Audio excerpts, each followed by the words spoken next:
Welcome to the Get Real Podcast, your high-octane boost of in the trenches, tell it like it is reality therapy for personal, business, and real estate investing success.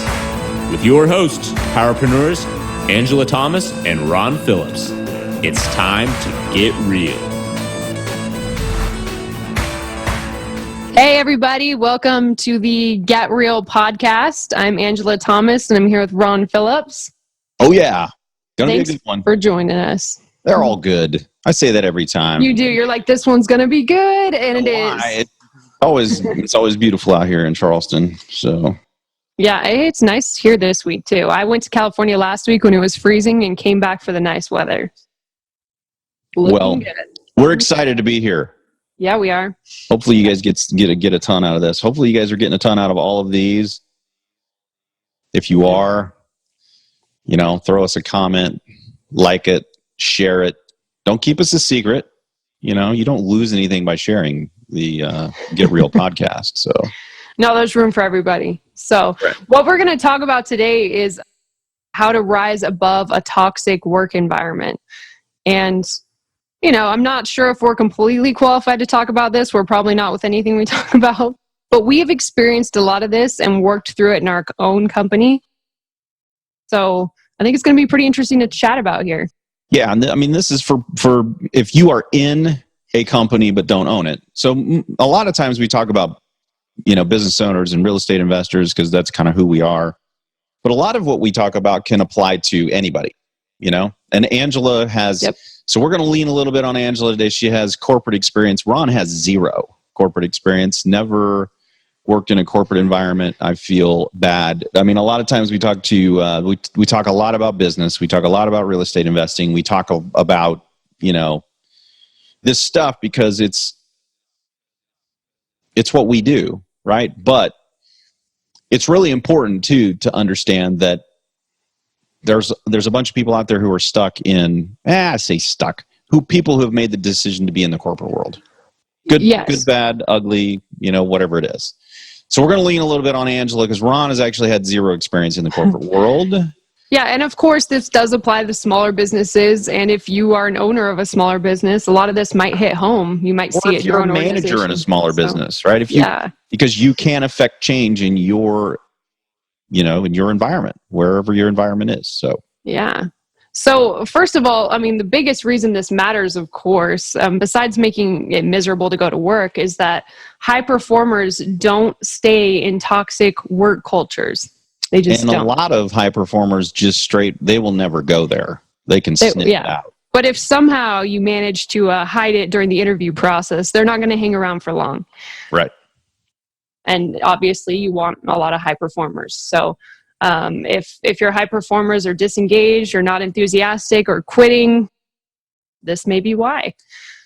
Another huge thing it makes it so no one can make decisions in the company because, it takes too long to figure it out because no one knows what's going on. No one's engaged. A toxic work environment makes it so you just don't really care what's happening in your company.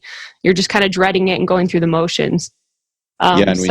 We experienced that big time before in my last partnership, right? Because there was 8 months or so where it was just awful. It was heavy in there. It was just heavy.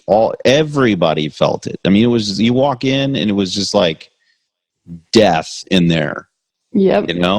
Nobody really wanted to be there. It was miserable, and they were kind of pitting everyone against each other. I mean, it was extremely toxic. It was like the definition of toxic. If you could look up, toxic workplace, there would be a picture of that office. It was really bad.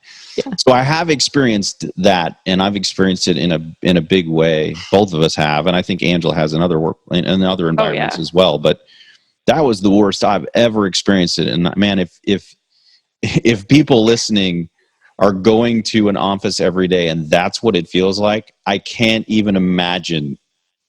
I mean, I can't. We're going to get real with some of this stuff today with respect to our company and places that we have room to improve. But good Lord, I don't hate waking up every day dreading that I have to go somewhere that I hate or that feels like death. But I did for 8 months. So I know what that feels like. I literally did not want to go. I just didn't want to go. No. So. Yep. And I have experienced it in multiple companies, and it's really hard to keep going. And it crushes your soul. So I don't think it's good to keep going. You got to fix it, or you got to find somewhere else. So we're going to go through some of the ways you can tell if you're besides that crushing feeling Ron described, there's some really clear signs if your work environment is toxic. And we're going to kind of talk through them, and so that you can identify it and hopefully figure out ways to rise above it or help fix it. Because, like Ron said, everyone can have an influence on this. So number one that I want to talk about is working from home or part-time work is seen as lazy in the company, and part-time workers are looked down on, or people who work from home are looked down on. And this is pretty common, I think, because of the way the world's changing. I mean, all of our parents were expected to sit in an office or go to work for 8 hours a day, and being there was the most important thing, right? Yep. So it had nothing to do with so the flip side of this is that production doesn't make any difference, really. No, it's just you got to warm a seat for whatever time you're supposed to be there. And if you're one of the lonely, 20-hour people, then well, you're just not worth much. Yeah. If you're worth more, you'd be full-time, right? Right. And that is a huge, man, I've seen that in so many companies I've worked with. Most of them usually it's the owner or the boss, the CEO, that kind of sets this cultural expectation that whoever shows up the earliest and leaves the latest is the most dedicated to the company and the big dog. So it's a really toxic thing where people are fighting over who can be away from their family longer, waste more time at the office, miss more holidays. I've worked in a company where if you didn't miss Thanksgiving and Christmas, you didn't care about your job, I missed my grandpa's funeral, my best friend's wedding, several holidays, trying to prove I was dedicated to this company. And man, do I regret that now. That company doesn't matter to me anymore. That sucks. And Ron, we've seen that in our company even a little bit back in the day. So yeah, I did. And I've told people from stage, and I've told every business owner I can get my, that will let me bend their ear for a second, don't do it. It is not worth it. So just anybody who's listening, don't do it. It's not worth it. And I think that any company who has this mentality, and you work for them, sooner or later it's going to come to a head, and that's one of the reasons why good talent leaves. They get sick of selling their soul. Many of them lose their families and lose their friends and all kinds of things that really matter to them in hopes of gaining some great financial reward. And a lot of times that doesn't even come because the company really doesn't give a crap about you either. You get a pat on the back maybe, but you're just a cog and no one cares. So yeah. Hell, half the time the company will be just like whack off the top leadership. Like, hey, good job. You guys rose all the way up. You sold your soul. Here we are. Oh, now we got to just cut management. So okay, so I don't want to make this episode super long, but I don't know, Ron, if I've told you this before, but that's actually why I quit that company, is because my territory manager, who was above me on the totem pole, and I looked up to them. They'd been there like 20 years. All of a sudden, they got rid of all the territory managers. Their jobs just didn't exist anymore. They decided they didn't need that level. And I watched my boss, who I looked up to and wanted to take her, move into her position eventually when she moved up. Her job was just gone and she had nothing. She had some stock or something, but and nobody seemed to care. It was all of them. They were just wiped out in one swoop. And it was it was a financial decision, right? There was no thought to the people. It was just. And, look, as a business owner, sometimes you have to make financial decisions, and that's hard because, as Angela is alluding to, there's lives attached to those financial decisions, right? But the culture if the culture is constantly this way, there's something wrong with the culture. It's not that you got hit, from left field with some financial problems and you just had to. I mean, what Angela's describing is something that happens consistently in that company, right? It's the over and over and over again. They do the same thing. And, human capital is not even capital. It's just waste, right? They just go through it, people. Right. And so, yeah. And on the other side of this, since we have decided in our company to allow people to work from home and to focus on results and production and not on hours, our talent, I think that everyone in our company is happier and feels more loyal to the company. And our talent pool grew by enormous amounts because suddenly we could attract these, stay-at-home moms that are super successful in their old careers and weren't able to find something that works with their schedule. Yep. And we're now able to have them in our company, and they're happy. And they're extremely talented, and you wouldn't be able to access those kind of people if you demanded they sit in their chair for 8 hours a day, 5 days a week. So, absolutely. Yeah. So we don't care. Number of hours doesn't matter to us. No, it's what you get done.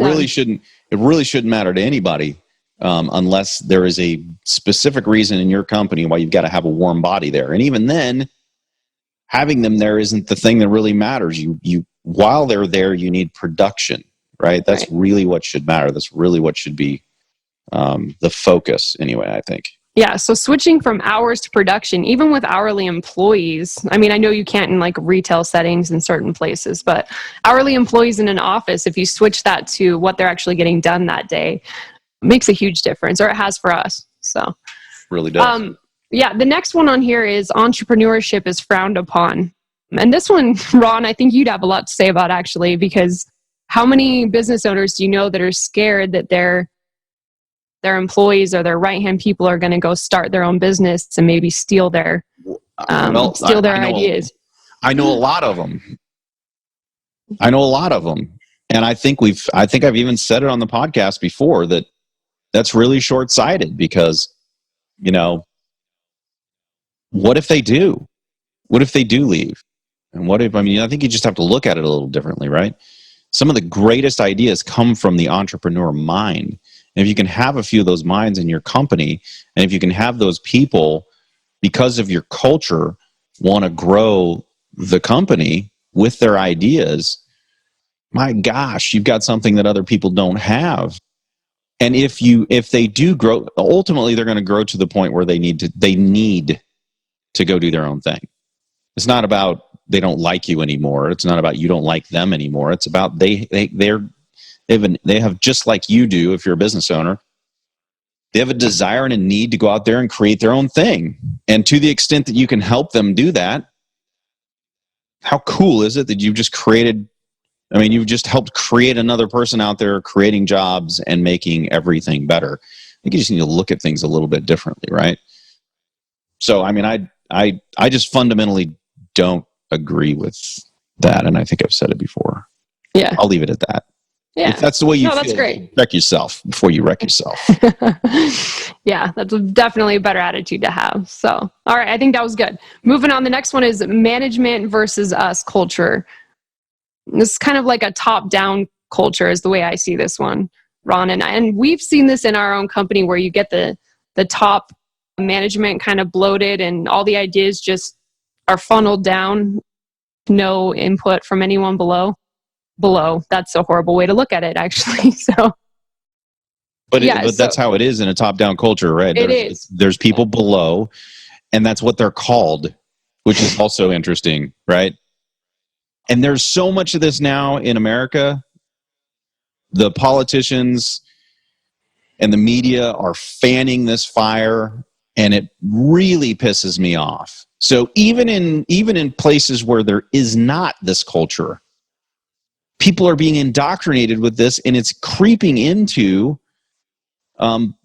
good cultures. Yeah, because people watch the news and they put this. We got you on politics now. That somehow it's got to be this us versus them thing, and it's so stupid. No. There is no us versus them. I was just commenting on a post, I think today or yesterday, one of the two, about systems, right? people want to systematize their business so that they can leave their business. And the quote was something about that's a stupid thing. And I thought, well, it's not stupid. I mean, everybody wants to do that, right? Yeah. And I made a comment about that, and they were like, yeah, but don't you think it's people? And I said, well, of course, people run the systems. Yeah. I mean, people, so like you can have systems all you want. Nothing happens unless you have people to run the systems or to create the systems, right? The people are the most important part of the business. It's not the product, it's not the systems, it's not anything else, it's the people. And if you have a culture where it's constantly us versus them, like these stupid big huge companies that have that's the whole problem I have with unions, right? It's all this us versus them. We can't just get along. We can't just, I mean, this is so stupid. Yeah. Anyway, I'm going to go off on a really big No, we've experienced this in our company. So like when it's, management needs to fix this, or the upper management, what are they going to do to fix this? And then they just tell us what to do. That is not the kind of culture we want in our company. Everyone should be empowered to make decisions, and all the sides of the businesses should be one, which is what we've tried to do. We've tried to level it out, and we can continue to work on that. Because man, if you don't encourage people from the quote bottom to give you ideas, you're an idiot. Yeah, and we have been idiots. So some of the greatest ideas in the company come from the lowest paid person. Yeah, I mean, it doesn't make any difference. Everybody is on the same team. We're all going the same way, and man, there's great ideas that come from everybody. Not just the brilliant people at the quote top of the company, right? I mean, so if that's the way that your company is structured, you should check yourself again. And hopefully it's not. And if you work in a place like that, man, just we'll talk about some things that you can do to affect some change in those cultures. But man, that's such a horrible place to be. Yeah, it is. So the next one is number of hours you work matter. And I know that that's kind of the same as looking down on people who work from home or are part-time. But yeah, we've seen that in our company too, where, you have one person that's just all hyped up about how they work harder than everyone else and work more hours. They tell everybody how much they work. They work so much, and they look down on everyone else because we're not putting in the same amount of hours. Almost invariably, these people, they say that they work more hours than it is possible to work. Yeah, they do. And they wear it as some kind of a badge of honor. Like, you're an idiot because you're not working as many hours as me. And I'm thinking to myself, man, who's the idiot again? Yeah. And it creates this weird culture where you go do anything good with your family, or you take a couple days off or whatever, that these kind of people who worry about the number of hours, they make comments that can make you feel bad and really, make your environment toxic by, I hope you enjoyed, you're non-working. I had to pull all your weight, or whatever it is. I hope you enjoyed that, since I paid for it for you. Since I paid for it, yeah. I swear I've heard exact comments like that, man. Just like, wow, good for you. Well, oh, nice job. I did enjoy it, actually. Thanks for paying for it for me. Yeah. I appreciate it. So if you are doing that, or someone's doing that to you, man, yeah, that's a toxic thing to have. We luckily don't have those people in our company anymore, and hopefully never will again. So God help us. Yeah, God. So preferential treatment, having favorites in the company and giving them preferential treatment. Yeah, just don't do that. Jeez. Don't do that. Well, we don't even talk about it. But and then talking down to people who have found themselves in the wrong role. We talk about seats a lot in our company. And occasionally you hire someone who ends up in the wrong seat, and they just aren't cut out for the work they're doing, and people can look down on them for that. In thriving cultures, we should help them, coach them, give them feedback, and hopefully help them get into the right role is the ultimate goal here. So anyway, talking down to people. Feeling that way about someone, that's the first thing you should check. Make sure that you don't have them stuck in a role that they're coming to work every day and they feel like they're going to hell. Yeah. Make sure that's not what you've done. Yeah. Because they didn't do it. You did it. It's not their fault. It's your fault. I remember not too long ago, we stuck somebody who was absolutely terrified of the phone in a customer service phone position. So yes, we did. We have done this in our company. It turns out she was having panic attacks in her office. It was just a shocker. It didn't work out. No. Didn't. Now, I would have never in a million years guessed that this girl is terrified of the phone. She was outgoing. Super outgoing and friendly. Yep. I mean, I would have never in a million years dreamed she would have some kind of phobia of the phone, but she did. Yes. I mean, it was bad. Like, she had to take medicine. I think we put her on medicine. Well, we didn't. But I mean, Well, I'm pretty sure she went and got medicine because of the role that she was in. We were the cause of her going to the doctor. This is the Get Real show. We effed up bad on that one, okay? Yeah, sorry. You know who you are out there. If you're listening, we're really sorry. Yeah, if you're listening, I'm sorry. So, okay, so the next one is core values. You don't have your core values outlined and articulated. Your employees may not know what your core values are. And that's a problem. We've talked about them ad nauseum. If you don't have them and you still think that they are, some stupid thing, then we really can't help you, I guess, at this point. Right. And the next one is, kind of the same. If your core values just serve as copy on your website, or they're, a quote on a mug is a favorite people like to say, but nobody lives them, that's a huge problem as well. And you need to keep talking about your core values and make sure that your processes and procedures are aligned with them. And this is kind of an ongoing task. You can't just write your core values one time and be done with it. We're constantly going through our processes and trying to make sure they fit, and looking at our people, everything they do, and making sure it's a fit. So yesterday, this week, 2 times, a couple of our, some of our partner organizations, we made decisions this week 2 times of whether or not to continue to do business with people based on our core values. One of them we did continue to do business with because they without knowing what our core values were, one of our core values is own it, and they owned it. And we love people like that because they fit our core values. And just yesterday, we decided to no longer do business with another company because they didn't meet our core values. And we've done many, many deals with them. But I was just on the phone with Heather, and, we discussed this, and she was like, we were talking about the pros of keeping them. And then the first con was a core value. And I was like, okay, well, then we don't need to talk about it anymore. It's done. It's over. All of the positive is eliminated because they don't match our core values. And Angela, how many times have we made a decision not by our core values, and then we, like 2 months, 3 months down the road, we're like, oh my gosh, like, why did we do that? Because now it's a big problem, right? Because they weren't a good fit. They weren't a good fit. Actually, 3 times this week we did, because we chose not to work with another person just based on a phone call. And that dude texted me multiple times, called me. He's trying to figure out what happened. I'm like, dude, we're not a core value fit. Well, what are your core values? So I sent him our core values. He goes, man, those are really good. Where do I not fit? I'm like, man, I'm not going to explain. I'm not going to take time to explain it to you. I can tell from the phone call you're not a fit. God bless you. Appreciate you.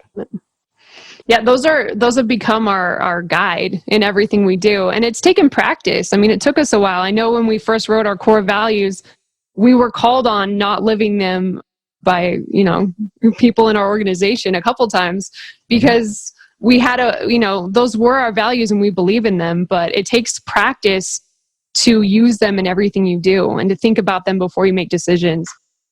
But the more you do, the more successful you are. So, especially if you get stuck in a rut, which I think we're going to talk about in a minute anyway. Yes. Okay, so next one is you do things because that's the way it's always been right now. done. That's what we're going to talk about. Right now. This is exactly why we didn't do the core value thing right, because we've been doing something one way for so long. Forever. And then somebody finally goes, yeah, you remember those core value things that we just talked about? Yeah, this doesn't fit. And we're like, no wonder this doesn't ever work, because it doesn't fit with our core values. It's also really important that you don't just yank those out of the air, because then you can't, it's really hard to change something that's been done the same way for years and years and years. It is. Kind of ingrained. It is. It's really hard to see another way. So clear, Angela. Remember when those things came up? It was so clear. Yeah. Like, we got to change this, because this doesn't fit who we are. That's why it doesn't feel right ever. You know? Yep. But for a long time, we kept doing it because it's the way it's always been done. And we're still guilty of this in some ways. It's easy to, everyone knows this. In a new company, when new employees come in, they're full of new ideas. And I think, me personally, I'm not going to blame anyone else here, I have a tendency to want to squash those a little bit, because I'm like, no, that's not the way we do it, and we do it like this. Who the hell do you think? Yeah, and you're new, like, seriously. No, I'm just kidding. That's terrible. That's terrible, because like we said earlier, most of the best ideas come from people who haven't been, in the forest, as they say, for so long that we can't see it clearly anymore. It's terrible. Yeah.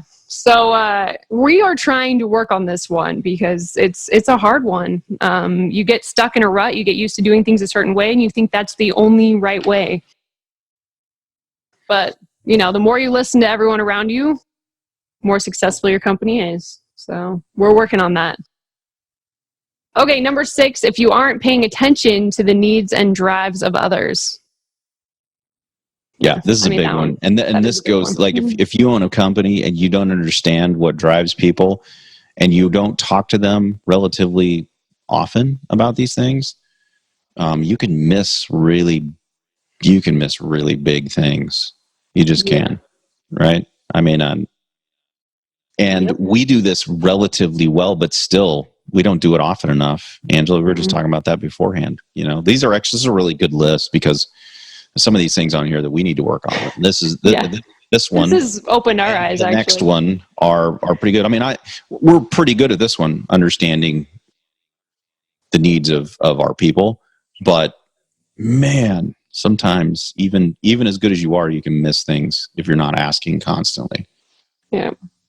So true. And part of that is, the next one is providing irregular feedback, which we are guilty of, because we try to talk to everyone in the company and figure out their needs and what drives them and where they are.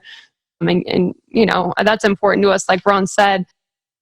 But providing actual feedback and doing it more of a structured way, where they have the opportunity to share how they're feeling about everything in their job, and where you provide feedback on how they're doing and areas to work on, and that's really important to go deeper, because a lot of our conversations, people aren't going to share their deeper feelings in a lot of these quick calls that we have.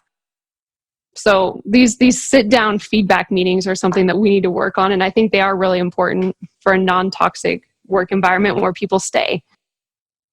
I agree. Yeah, so we're working on that one as well. We don't have all these perfect, obviously. The next one is, if your managers or higher ups aren't upholding the values of your organization. And that fits with a lot of the other ones we've talked about. Managers or leaders in your organization have to be held to an even higher standard than everyone else. And it's really important on this one. It doesn't make any difference how big of a producer they are. It doesn't make any difference. You can't change the rules for big producers. Sorry. Oh, yeah. We've done that. We learned that. When it comes to core values and the values of the company, you cannot deviate. Because as soon as you do, because someone is a big producer or someone's really important, it'll destroy your culture. 100%, it will destroy your culture. Ask Ron how he knows that one. Yeah, buddy. Yeah. That one's huge. And that's a scary thing, Angela. That's a scary thing for your business owner. And you have someone who produces an enormous amount. Most of your revenue. Don't fit. Yeah. What do you do? I'm telling you, if they're a core value mismatch, you've got to do something. So you better start planning now to root out whatever does not fit your core values. Yep. Just trust us. We learned it the hard way. All right. And this next one, your managers commiserate with employees. I'm not sure what to say about this one, Ron. Yeah, I mean, it's just when they get together and they start complaining. I mean, if someone comes to a manager or to you and they complain about something, and then you guys, get a pity party going. I mean, who is it? Yeah. Who is it that's... Oh, Bosch. Michelle Bosch always says, you got to get you got to get rid of the itty bitty shitty committee. They don't belong. Oh, that's fantastic. I haven't. There is no... Shout out to Michelle Bosch. I love it. I don't remember how long I laughed when she said that. But if you've got one of those committees in your business, you got to get rid of that thing. And if it's employees and managers, which should all be called team members, in my opinion, you can't have that. We just can't have that, right? Yep. And you also can't have, quote, your managers disagreeing with company decisions openly. No. And moving that stuff around in the company. Those kind of go hand in hand. You cannot do that. And all that negativity, if that's happening in a business, it'll just destroy it. You can't have that stuff.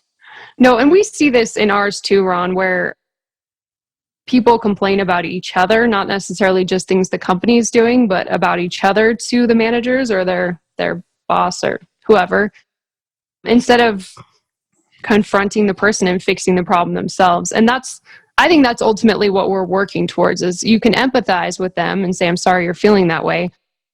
But I think people need to be taught to confront the person or the issue head on that's bugging them, instead of complaining about them to somebody else. Because that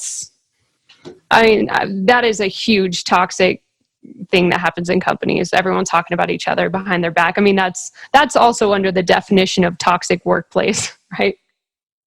So, agreed. Yeah. And we're still working on that one because it happens.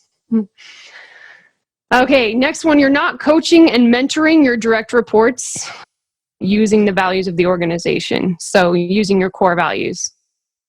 All coaching and mentoring and feedback should be based around using the core values as your guide.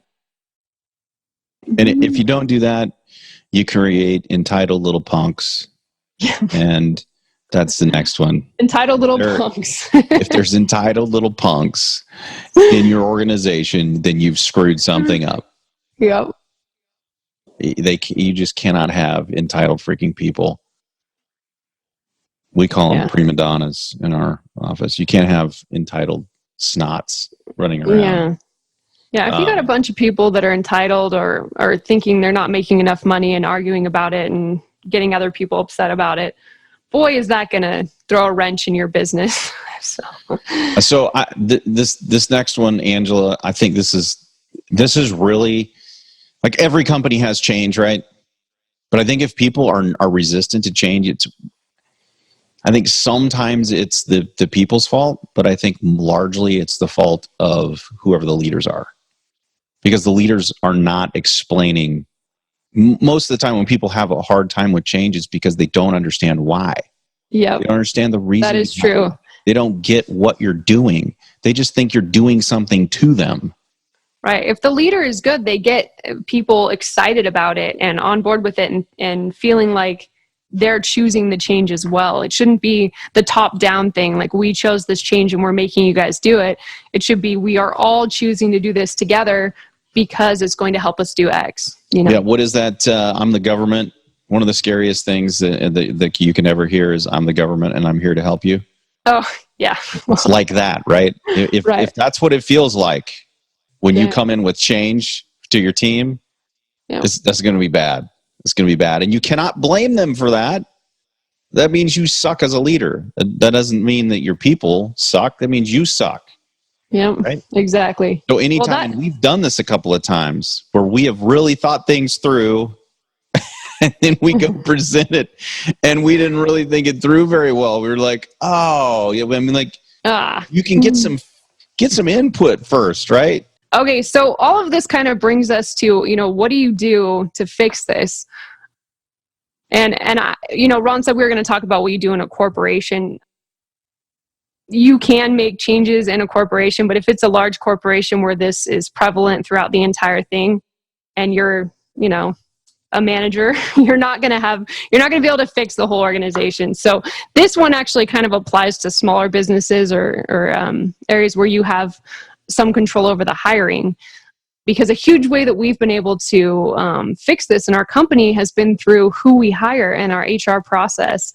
Can I just say something, though? I mean, if you're a manager at one of these places and you feel like you're stuck there, then make change in your direct downline, right? Do these things in your part of the organization. Because when things start to change, and they will, in your little silo where they've got you, right? At that point, somebody's going to ask how you're doing it, and then you can go and tell them how they're doing it. You can say, you want to really know why? It's because all this is effed up over here, and here's how you fix it. Then they'll fire you, and hopefully they'll take what you said as true. That's great. It may not have worked in a couple of the ones I was in, but I think that's great advice. If you're able to do that, that's the best thing to do. So, but if you do have control over who's hired, we started screening potential candidates using our core values. And I don't care how much we like them and how amazing they look on paper and how good they would be at the job. If they don't fit even one core value, we don't even consider them. And I still have a hard time with this because sometimes I'm like, but they're so talented. And I talked to Ron about it. That's what we were talking about yesterday. Heather and I were talking about this yesterday.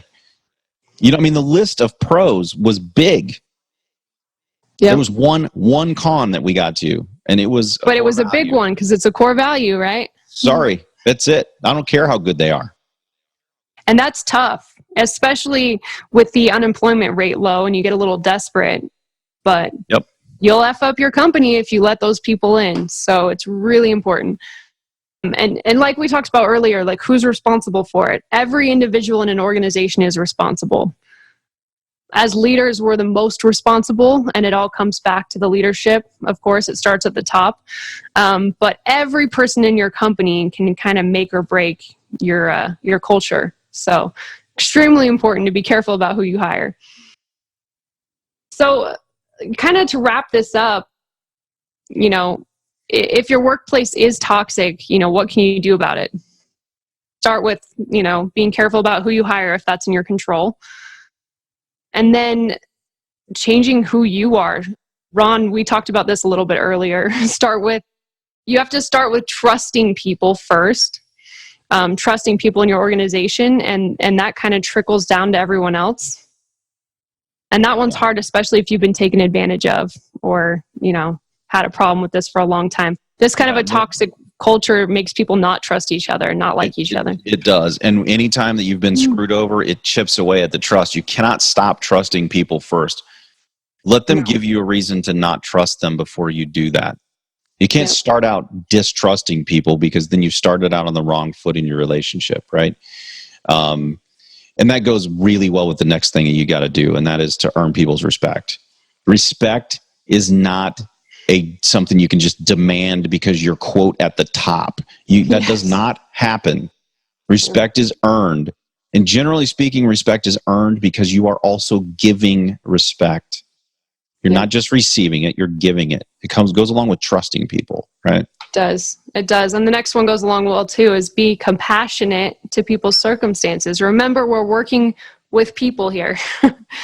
It's easy to get wrapped up in, huge goals and making money, and all that's great. But we have to remember we're working with people and be compassionate of them and their circumstances. So let people grow, right? That's the next thing. Let people grow. You can't keep a lid on people. I mean, some people are going to be real content where they are.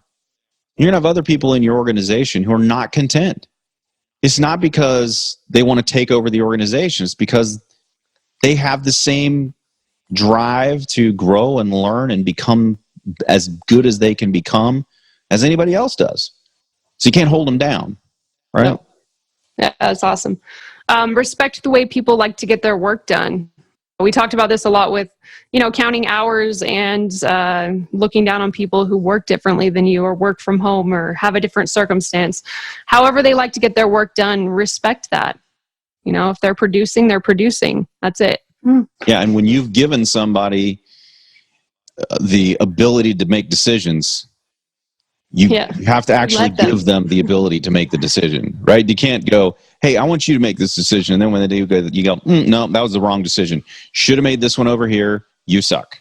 Yeah. You can't do that, right? And you can't go into a board meeting and ask for great ideas. And then when the first idea comes up, you go, not really what I was looking for. Yeah, exactly. Yeah, and that goes along with the other ones. Allow them to make decisions like Ron said, and then let them be themselves, however they are. As long as it doesn't go against your company cultures, let people be who they are. Yeah, it makes the world go round. Yeah. Or was that Fat Bottom Girls? I can't remember the song. I think it was Fat Bottom Girls. I think we just said something that was wrong. It's actually Fat Bottom Girls that make the world go round. Letting people be themselves is just a good thing to do. Yes. Let's not tell people the wrong thing, Angela. Obviously, the rock song was correct. All right, I'll just take your word for it. Yeah. If you haven't heard the song, you should look it up. No, I have. It's excellent. Okay. Fat Bottom Girls. Yeah. Yeah, it's a fantastic song. There's some other really good gems. I'll save them for future episodes. Everyone's excited. I know I am. All right, so we're gonna wrap it up with that. This was kind of a long list, but it all starts with people. It's culture first, and if you recognize some of these in your organization, I'm sure there's some, because we've been working on this a long time and we still have a long way to go. So there's changes you can make. You need to make them and help your company transform into this better culture first organization. And remember, it all starts with people. So thanks for listening, everybody. Thanks, Ron. Till next time. Yeah, we'll talk to you next time. Like always, please let us know what you think. Let us know any other topics you'd like to hear about. You can visit us on getrealestatesuccess.com or on Facebook at Get Real Podcast or on Instagram at the same name. And awesome. We'll look forward to seeing you guys next time. Thanks, Ron. See you guys. This has been the Get Real Podcast. To subscribe and for more information, including a list of all episodes, go to getrealestatesuccess.com.